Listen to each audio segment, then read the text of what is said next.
नया नया सूट हमें किने देला हो लता संक्रांति वाला Music by Agya Babu. Recording by Sana recording studio Pipra नया नया सूट हमें किने देला हो लता संक्रांति वाला किने देला हो अब कोरावा में हमारा तू सट जानी दूरे दूरे हमारा से हट जानी दूरे दूरे हमारा से हट अब कोरावा में हमारा तू सट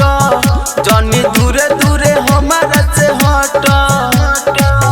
पूरा दोहे चूरा देह पे उछल गला हो नया नया सूट हमें किन देला हो मकर संक्रांति वाला खिल देला हो नया नया सूट हमें किन देला हो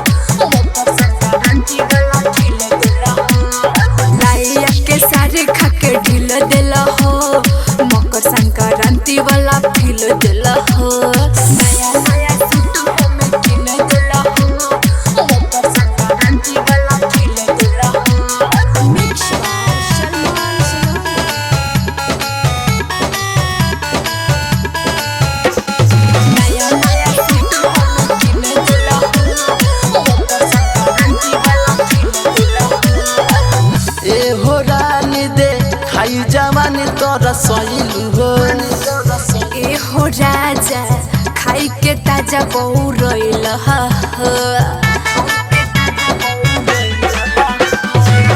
ए हो रानी दे खाई जवानी तोरा सहिलू हो ए हो राजा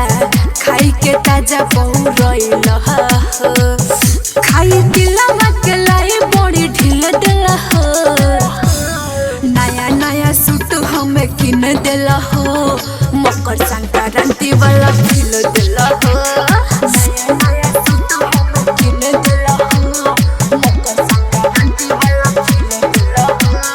नया नया सूट हमें किन देला हो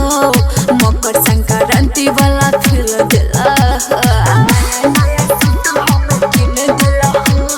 मकर संक्रांति वाला खिल देला हो